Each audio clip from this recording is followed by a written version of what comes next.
Today we're going to be looking at Durston's electric adjustable bench. My name is Andrew Berry and welcome to At the Bench's YouTube channel.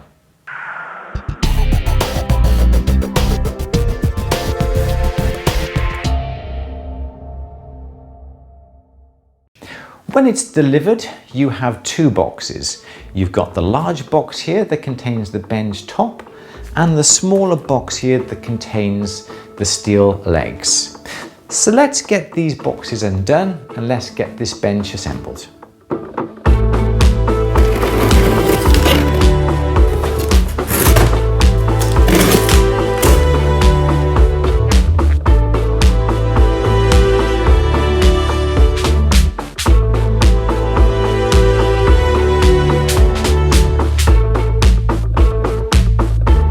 So that's all the legs and the undercarriage unpacked.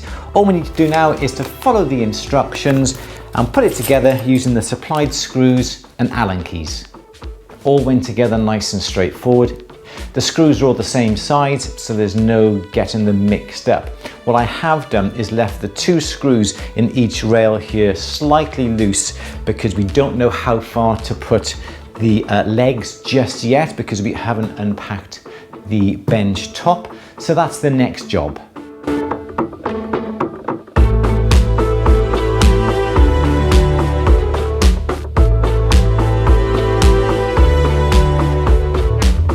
And with the base now nice and securely positioned upon the top, we need to screw the base onto the top using a screwdriver and the screws provided. And with the bench turned the right way around, you've got two screws left. That is to fasten the controlling device. Now, depending whether you're right-handed or left-handed, you can either put it on this side if you're right-handed, that side if you're left-handed. So all we need to do now is to screw that just nice and neatly underneath. And now with the controller panel in position, it's a simple matter now of simply just plugging the electrics into the table legs and also into the controller. So now we've come to the most exciting part. It's the operation of the height adjustment. This little control box here does everything. It's got a home button, it's got an up button, down button, an M1 for memory 1, M2 for memory 2, and the readout here that automatically lights up once these buttons have been pressed, and this gives you the height in centimeters that the bench is at. So first of all, we need to make sure that the legs are down to the lowest position. We can do that either by pressing the home button or the downward arrow until the legs are at the lowest position. As you can see, 68 centimeters. Then you can decide then what sort of height you want the bench to be. Now, most jewelers' benches are in the region of about 36 inches. So what's that? That's 95 centimeters high. So in that case, what I would do is push the up arrow until the reading here reads 95.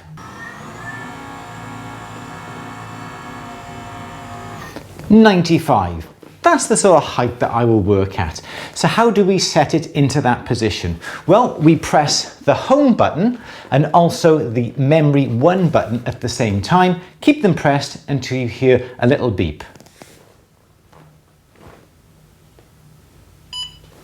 And that means now that height has been set. To prove it, press the home button. The bench now will go down to its original height. We won't go that far. So let's press the memory 1 button, keep it pressed, and the bench will start to move back up to 95. There we go. What can be more simple? So it also has a child lock as well. So what you would need to do to activate the child lock is to press the home button and also the downward arrow at the same time until you hear a beep. That now makes sure that none of these buttons actually work, so it's completely locked. If you need to unlock it, simply press the home button and the downward arrow again until you hear a beep. There we go. And now you can use these buttons to position the bench wherever you want to.